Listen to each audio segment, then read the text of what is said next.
So we've been, for many weeks, like since the beginning of September, it's a long time ago now, we've been thinking about Jesus and who he was and what he was about and all the things that sometimes go unnoticed, or sometimes we forget about the person that we follow and stake our whole life upon. And so we've been talking about all sorts of things, but here we are now at Palm Sunday, which is the day we celebrate Jesus riding into Jerusalem for his last week on a donkey. And we know that at the end of that week, he gets brutally murdered, killed, and put into a tomb. And so this is the week that we kind of prepare our hearts for the week ahead. You know, this is 2,000 years later, but somehow mysteriously, year after year, Christians have chosen to remember this particular climax of Jesus' life. And so this is Palm Sunday. This next week is Holy Week. We call Good Friday. This next Friday, the day that we remember the day that he died. And then Sunday is Easter, where we celebrate that his death, it wasn't at all the end of the story, and something much deeper was going on all along that if we had eyes to see and ears to hear, we could see. So that's where we are in the mix of it all. And today, I'm going to begin with the triumphal entry and then take us all the way up to the story of the cross. And we'll finish off there today, particularly because if perhaps maybe you in your own personal spiritual life have gotten a bit lazy or fallen asleep or need to remember who God is, this is like the week to get back in the scriptures, to read the story once again of Jesus and his death for us. And so I'm going to do this in a way that encourages us to not just finish off Palm Sunday and then don't think about God until next week, the greatest day in all of history, but just to spend this week, and my encouragement to you is to spend this week taking what I have to say here and making it your own in ways. In particular, what I want to do today is, as we approach the crucifixion, I want to do two things. I want to just remind us of who he is. So, we have Jesus on the cross, and then we have Jesus, the teacher and the healer, and I want us to see if I can draw a picture together, a full picture for us, as we look upon the man hanging upon the cross, that we can remember all of who he is. So I'm going to do that a bit today. And then once we get a fuller picture of who he is and reminding ourselves who he is hanging on the cross, then what do we do with that?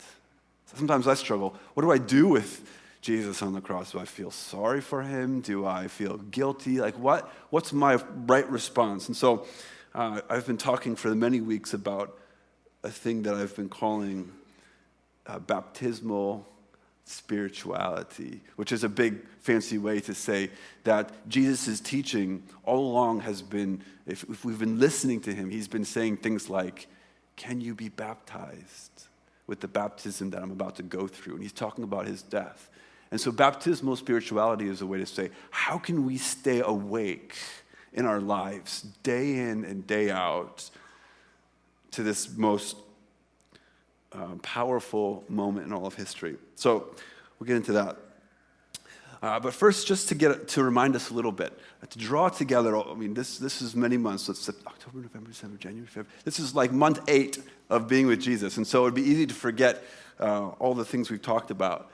And so I'm going to do a little recap to help us remember who he is. The first thing I started out with was this picture and reminding us that even though sometimes we might think we remember Jesus, that oftentimes we forget. And one of the things that he said at the center of his ministry was, "Blessed are those who take no offense in me." It's the first point that I invite people who want to understand and love Jesus to remember. He's like, just so you know, I'm not totally kosher. I'm going to offend you. If you're really listening to me, you're going to get offended by me. And so the first point is that blessed is anyone who doesn't take offense. And when we get from that it's easy to get offended. And when we do, remember, when we get offended by Jesus, it's super easy to just kind of remake him in our own image. We think, okay, well, if Jesus offends me in this way, I must be not understanding him well. And so we begin recasting him until all he basically does is tell us everything we want to hear about ourselves. And that's what we can do. And then we get to the cross, and we look at the cross and the offense of the cross. And we sometimes don't know what to do with it, and so we just sort of kind of make it softer, I think, or don't even look at it. And what we need to do is remember that to fully understand and to fully get the power of Christianity. I mean, Christianity has power. It has power to free us and to inspire us and to change the world. And yet, oftentimes, we just sort of hover on the outside of that as if Jesus is like a house that when you go into the center room and you go further in and further into him, everything makes sense and our lives get changed and the power of the gospel becomes real. And sometimes we just hover on the outside of the house just thinking, well, I think I'm close enough, right? And so our experience with the power of Christianity depends on us getting into the inside of the mind and heart of this man. And I've talked about Jesus being so much more. Jesus is so much more than we often imagine. And my hope for all of us as we've done this work, as we've gotten into the inside of Jesus' mind and heart, is that we might find healing, that we might be freed. He has the power to free us. So what is it? And I've encouraged us to think through our lives. What is it that holds us captive in our life? Is it greed? Is it maybe some form of self-hate? Is it some sort of addiction, perhaps? Like, what is it that pulls us and grips us and pulls us down? Jesus can free us from this. But freed for what? Once we get freed, what do? Freed for discipleship. Free to follow him. Free to help him and join him healing the world. And so, remember, this is the guy who we're following. And I've said he's more like a campaigning politician than a religious leader. He's a campaigning politician who knows that he's going to win. He's going around celebrating his win in all of Israel. He says, I'm going to represent the God of the universe. This is like crazy talk. He's like way out there. But if he's right, it changes everything. He's going around healing. He's got the power to heal. And at the center of it, at every point we talked about him healing, that he's doing something like the forgiveness of sins. And what he means by this is that your whole life. I mean, he can heal physical infirmities and he can raise people from the dead. But what he's after ultimately is that your whole life be healed and transformed. And then there's the hard teachings. And that we realize that the hard teachings are just about our healing as well and transformation. He's not willing to just pat us on the back and sort of let us feel good about ourselves if we're off base or if we're stuck in patterns of slavery. And so he says, at the center of my teachings, at the hard teaching to free you, don't go around in your daily life looking to be served. Don't go around looking for people to serve you. Go around asking time and time again in every instance, how can I be a servant? And he says, don't go around being lost and caught in vindictive hostility. It's just going to ruin yourself and you're going to ruin others. He says, forgive, radical forgiveness. And when people hurt you and let you down, he said, and when the church community fails you, don't give up on it. Reform it, change it. And the same with God. When God lets you down or you don't understand, don't abandon God. Be faithful to him. And this is the core of his teaching. And we get this teacher and healer dynamic, and it comes together. And it's like, unlike any other political leader or prophet that we know, Jesus has this compassion about him and this kindness. I mean, even think of his cousin, John the Baptist. That dude wasn't a nice guy. He was like, the axe is at the root of the trees. God is going to kill you if you don't repent. And think of the old prophets. I mean, The old prophets were fiery, fire-mouthed people who were just raging all the time. You think of any political leaders that Jesus knew, and political leaders in our day, we kind of can trust them, but kind of can't.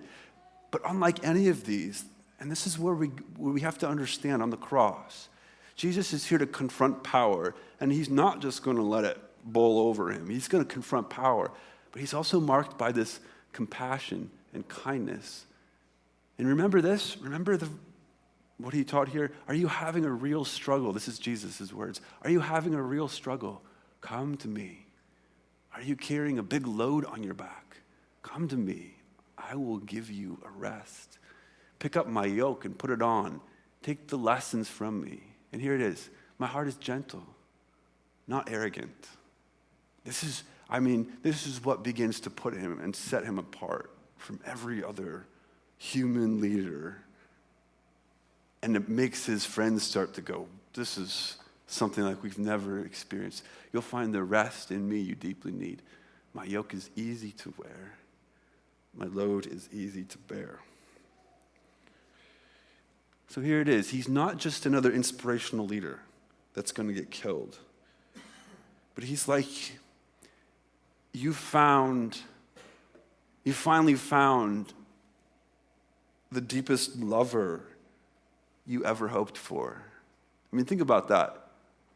For those who've dated and been married, you know the struggle it is to be married and date another human being. It's less like that and more like, oh my gosh, like this person completes me. They get me. I'm like, there's like no one else that I would rather be around because I feel finally myself and completely safe.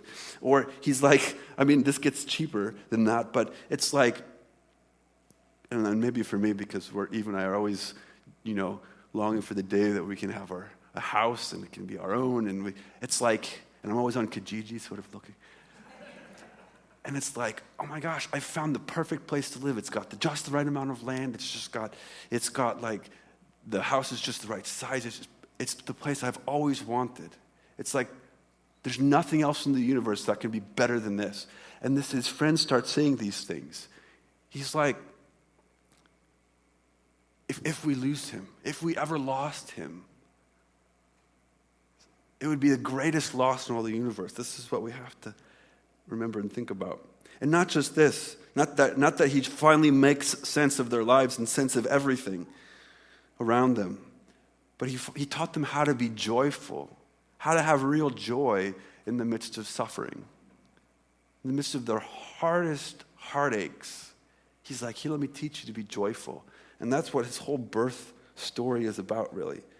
People whose lives get seemingly turned completely around and upside down by God's work in it, and they find joy in it.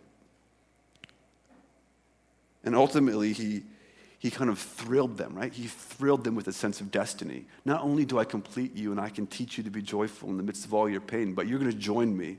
And it's going to be the biggest story ever, and we're going to take all evil out of this world and make it right. Can you see how amazing this guy was to them? So as he's hanging on the cross, let's remember who's hanging there. Who's the person that did all of this work and all of this ministry, and he's hanging there? And that's where, as we remember that, then we have to remember that his death is not just confusing, weird experience, but somehow his death is for us. And that's, as we ponder his death over year after year, time and time again, that's where we go into. We go into the front door of this idea. His death is somehow for us. Not just a random, it's for us. What does that mean? How does that work out? So here we go. Let's start back at the triumphal entry, and then we'll work our way, asking this question. Yeah, here's his, hold on. Yeah. Woo. Here's his death. We'll get to this. He's somehow, this particular person is dying for us.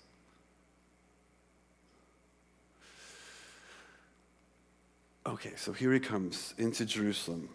And I started here, actually. Do you remember the very first sermon This is because it's such a crucial event in his life. The very first sermon I preached this in September was Jesus riding into Jerusalem on a donkey. And here's why.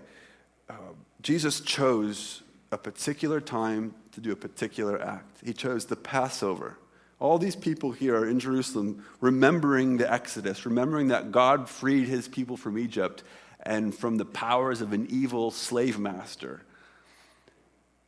And he did it with amazing power and completeness. And every year for thousands of years up to this point, Jesus' people would remember and pray, God, do it again. God, you did it once, do it again. Can you imagine praying that prayer for thousands of years? God, you freed us once, free us again. And so this is the great festival of Passover, and he chooses this time particularly where in all of his ministry he's been confronting the dark powers of the universe.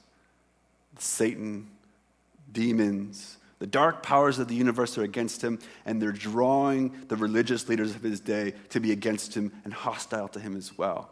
And so think about this. A particular time where everyone's remembering God's powerful act, freeing them from the darkest of evils.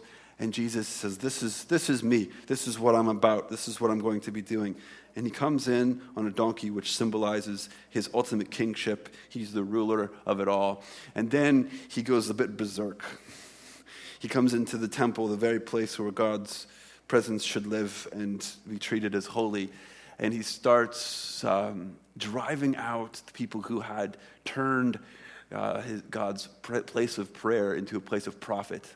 And it's good to remember that Jesus doesn't harm any people or anything here. He flips over tables and whips sheep and cattle out. No human is injured here.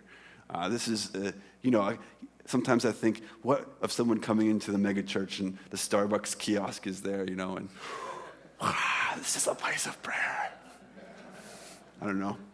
So if someone ever did that in like a big mega church, then I'd be like, maybe it's cool. I don't know. So he comes in, he cleanses out the temple, and then he spends a lot of time teaching about his authority, about money, about the end of all things in his last week. And then he holds this Passover supper, and we talked about this, I guess talked about this last time, where he starts talking about his death. My body is going to be broken for you. My blood is going to be shed for you.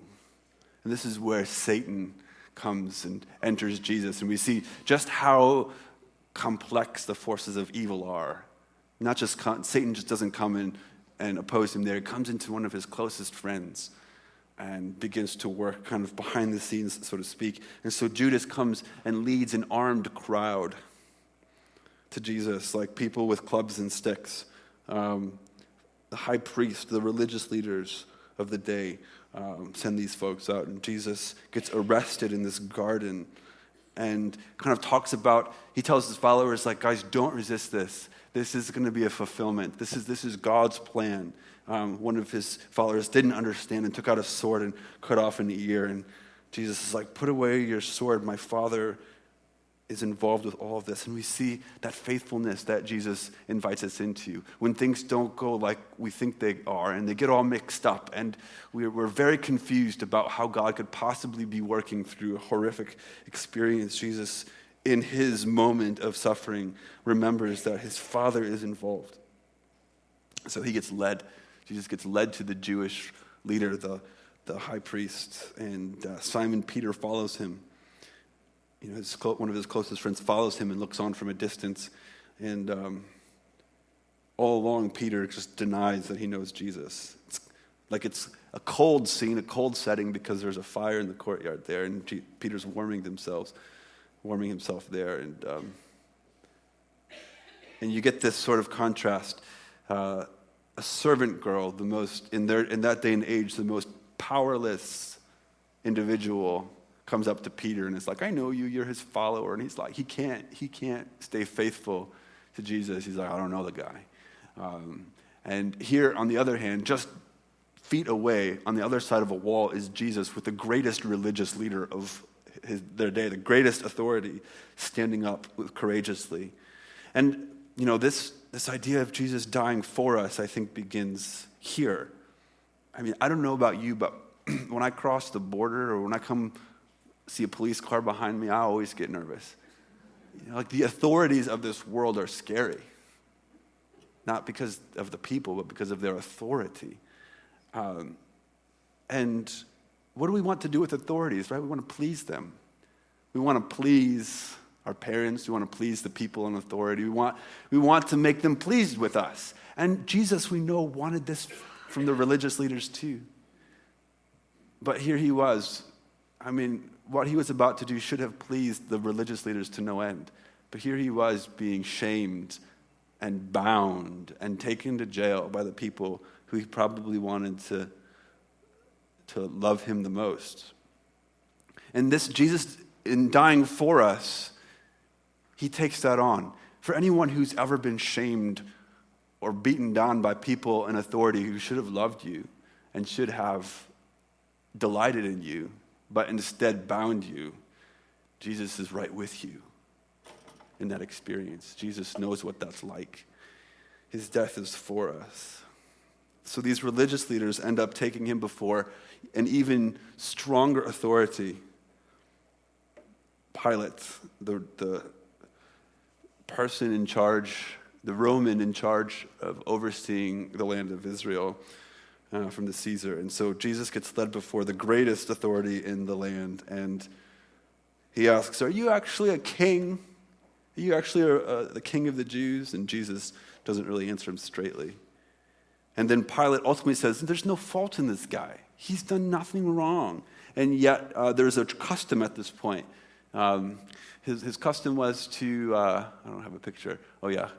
His custom was to free someone who was actually guilty and give the people one of their convicts back. And so he asks the people, should I free this Jesus who I found innocent, or should, on the other hand, let's imagine that this guy here is Barabbas, this guy who actually had killed people, actually was in jail for being guilty. And they choose Barabbas, free Barabbas, crucify Jesus. And so Pilate washes his hands and said, "This is your decision." Again, his own people who should have loved him and followed him, is the very people who should have been following him, choose him to die. And we ask the question, how is Jesus' death for us? And for anyone who's ever been wrongly convicted or wrongly shamed in this world, Jesus understands what that feels like. And yet for the rest of us, and the rest of us who know that, you know what, if the authorities had been paying attention to the things that I've done or the things that I intend to do, I'm not free from guilt. We realize he begins to stand in our place. We become Barabbas. We become the one who should experience the pain and the retribution of those we hurt. But Jesus is like, no, I've got you. I'm going to take this on for you. And so Jesus gets led away, and I can't quite see this picture well here. He's got a crown of thorns, and the people are beating and mocking him. And I think, oh yeah, I've got this. Then the soldiers led him to the courtyard of the palace. It is the governor's headquarters. And they called together the whole cohort, and they clothed him in a purple cloak, which means they're mocking him now. "Oh, you're such a king. Now you're in chains. We're mocking you." And after twisting some thorns into a crown, they put it on him, and they began saluting him. "Hail, King of the Jews." They struck his head with a reed, spat upon him, and knelt down in homage to him. After mocking him, they stripped him of the purple cloak and put his own clothes on him. They led him out to crucify him. Have you been mocked in your life? Have you been bruised by actual violence? Has someone come against you in a violent way that's left you not only physically bruised, but bruised deep inside? Mocked in a way that takes everything that is right and true in you and replaces it with question marks and pain. Jesus goes through this for you and understands what that's like. So then the guards divided his clothes and cast lots for it. And then there was something that they put above his head. I guess we'll read it out. They brought Jesus to the place called Golgotha, which means the place of his skull. And they'd offered him wine mixed with myrrh, but he did not take it. And they crucified him and divided his clothes among them, casting lots to decide what each should take. It was 9:00 in the morning when they crucified him, and the inscription of the charge against him read, King of the Jews. We know from history that the Romans crucified tens of thousands of Jewish people. This is not a new thing. And we get also the sense that above each of them was their crime that they had committed. It's like their crime put above their heads. And this was Jesus' crime, claiming to be the King of the Jews. And with him they crucified 2 bandits, one on his right and one on his left.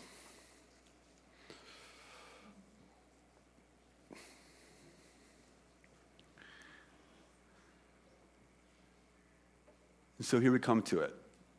This guy we've been following for many months, listening to his healings and his teachings, and drawn closer to him, is now on the doorstep of his own death. And it's not just a death that has no meaning in it. It's a death that is for us.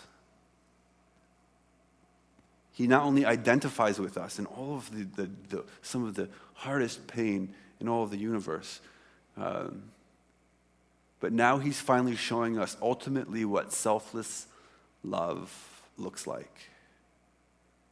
Because he's wanting this for us, right? He's wanting us to be people who get transformed into selfless love. And instead of just teaching that in theory, now he's showing us what it looks like. And so as we ask the question, how is Jesus' death for us? Part of the answer to this question is found in this idea of his ultimate selfless love. He told this story in John. The book of John tells the story. Jesus predicts, I will be lifted up and all humans will come to me. So Jesus' death is for everyone, for the whole world, the whole human race. And this goes way back to Moses. When Moses and the Israelites were in the desert, they started getting bitten by snakes, and the poison was going through them. And the way God solved this was having Moses make a bronze snake and holding it up on a pole. Like all the scientists in here are like, how does this work?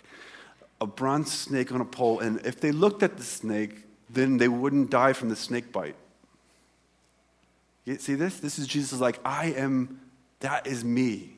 I'm dying for you. And anyone who looks upon me, and anyone who embraces me in this moment, in this position, the snake bites that you've received won't affect you. You will live. And this is where we see the power of Satan and the power of the enemy over all creation gets broken here, broken in the cross. How is it for us? He defeats the powers of sin and death that enslave us, that have bitten us, that have poisoned us. And now we look upon Jesus and we embrace him, and we're freed. We're freed from the powers of evil and death. But even more than this, if this goes deeper, and we see this as this picture doesn't portray the guys on his right and left. One of them starts to mock him. Jesus, you saved so many, save us. But the other has a completely different response. Jesus, remember me in your kingdom. And Jesus says, today you will be with me in paradise. And the last thing that as one was mocking Jesus, the other one talked across Jesus. The other one says, don't you understand that we're guilty? We deserve this, but he's innocent. He doesn't. And this second brigand, or whatever you call him, the second person on the cross, sees the fact that Jesus' death is somehow for us. His innocence takes our guilt, the place of it. And however you see that, however you look at that, we can't forget in our own life that we don't deserve life after all that we've done. We deserve a harsh punishment, but Jesus stands in the place for it if we can embrace him. And finally, how is Jesus' death for us? He told us and taught us in his life to forgive and to reconcile and to show love for enemies. And he's showing us now. This is the most profound example of what it looks like for each and every one of us in our lives to love those who hate us and persecute those or to pray for those who persecute us. We need freedom from that, don't we? We need to know what it is to ultimately to forgive and not hold things against people and not be hostile for them. And Jesus says, you know what? On the cross, he's able even to look down at the people who are killing him and saying, Father, they don't know what they're doing. Please forgive them. And that becomes the prayer of every follower of Jesus' heart. When someone wrongs you, and someone sins against you, and someone wounds you deeply, Father, forgive them, for they don't know what they're doing. Jesus redefines power, redefines it as self-denial. His death teaches us this. He's willing to go all the way to show us what this looks like. And we have to ask ourselves, okay, so what? How do we respond to this, right? This is like I said earlier in a prayer, like this is the darkest moment in all of history, and yet it's a light that's too bright to look into. And we have a whole week here to try, again, to ponder the brightness of this moment. And I've come up with these ideas with the baptismal spirituality. How do we respond to this? We don't just sort of look away. We don't just go, well, too bad for Jesus. Sorry that happened to you. There's something much more profound. And I've put it in these type of words.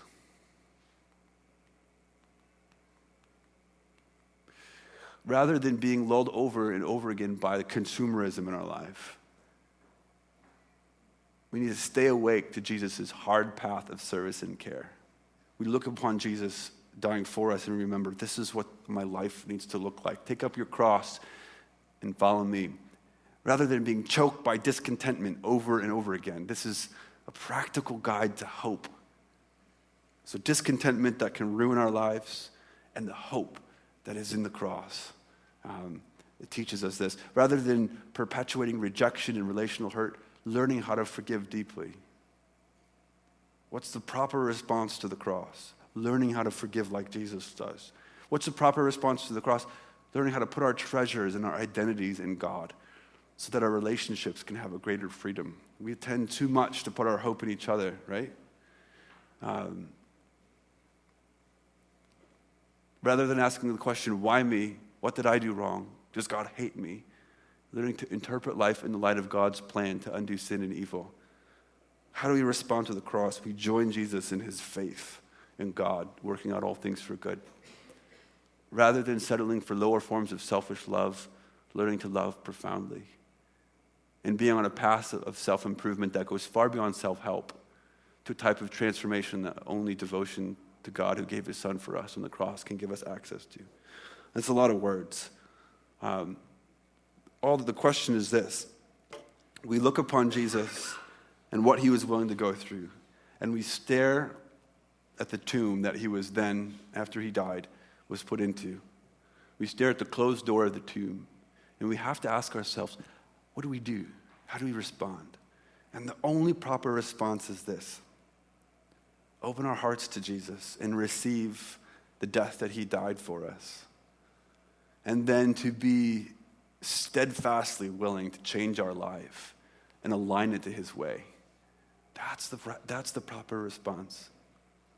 Accepting what he's done for us, not rejecting it, not saying, look, thanks, but no thanks. And then recognizing what this means for our life and being willing to change and to follow his ways. A couple action points today as we go forth. This Friday at 6 o'clock, there's a Good Friday service here at church. It's kid-friendly. There'll be activities for kids to do in here, but it'll also be contemplative. It'll also be a chance for us to ponder for the last time this year, his death, and how it's the death for us. And then we get to Easter, and it's our biggest party of the year, because we realize that all this pain and all this hurt and all this hard teaching comes to something, a resolution, a final resolution. I was just thinking this morning of the many things in my life which have seemed like disappointments and discontents, and the dreams that I've had for myself not coming to fulfillment. I mean, there's handfuls of things that, if I were to be completely vulnerable, I'd say, look, like, there are things in my life that I slip into discontentment and sadness quite regularly. But I've been at this now for coming on 2 decades. And what I've realized is that my dreams for myself are so much smaller than God's dreams for me.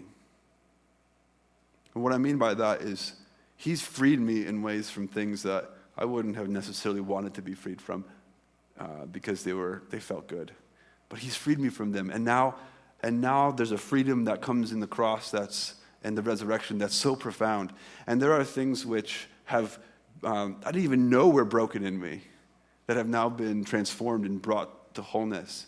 And there's a peace and a contentment that I didn't even know was possible in this life. It's taken many years to figure this out and for God to work on me. But the cross and the tomb, even though they feel like everything in you is dying, has a resolution. It brings you to true life. And so come on Good Friday, ponder again, get on the inside of this experience of Jesus, be transformed by it. Read your scriptures. Matthew, Mark, Luke, and John all tell this story. Go find one of those books and spend the week and journal through Jesus' last week in death. See what God says to you. What does he say to you this Easter, in this Passion season? And get ready for a party on Easter Day.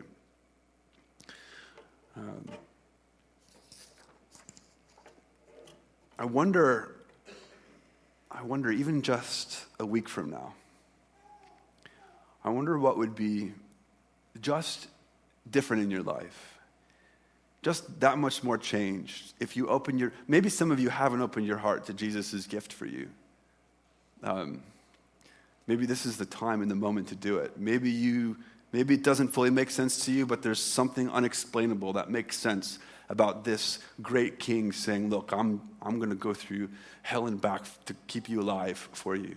Maybe something about that makes sense to you. Well, come up here and dip the bread into the juice and receive God's gift for you for the first time, or for the first time in a long time. Or maybe for you, it's, there's these things in my life where I do like them. I don't want to give them up, but I know, God, that they just ruin me and ruin other people. Find freedom in the cross once again. Or maybe your prayer today is something completely different. I don't know. What has God said to you today? The final chance here is to remember. He tells us to remember week in and week out. Remember that my body is broken for you and that my blood is shed for you. This is a chance to take some bread and dip it into the juice for these symbols to work upon you. You take the body in and the juice in, and you pray whatever prayer is on your heart that brings you closer to God. That's what we do. That's why we do this. But this is, of all days, of all weeks, this is a great time, and you're invited to come and to remember once again what he's done for you. So the table is set here, friends, and everybody is welcome.